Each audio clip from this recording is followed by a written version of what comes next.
تشریف لائیں گے. امام مہدی کے بھی خلیفہ آئیں گے آگے, 2-3 خلیفہ امام مہدی کے بھی ہیں.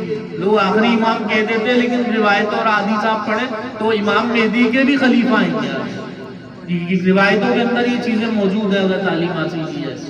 تو یہ سب جو ہے وہ حضرت ابراہیم علیہ السلام کی اولاد میں سے, کیونکہ حضرت ابراہیم علیہ السلام کے ایک بیٹے تھے حضرت اسحاق, ان کے بیٹے حضرت یعقوب, ان کا نام اسرائیل تھا, اور اسی سے بنی اسرائیل اور یہودی پورے آگے چلے. اور حضرت ابراہیم کے ایک بیٹے تھے حضرت اسماعیل ذبیح اللہ علیہ السلام, اسی سے پھر یہ نسل اور پاک پشتوں سے نور منتقل ہوتے ہوتے ہمارے نبی دنیا میں تشریف لے کر حضرت عبداللہ تک آیا. تو کہنے کا مقصد یہ ہے کہ حضرت ابراہیم علیہ السلام وہ نبی ہیں یا وہ شخصیت ہے جو یہودیوں کے بھی جد اور مسلمانوں کے بھی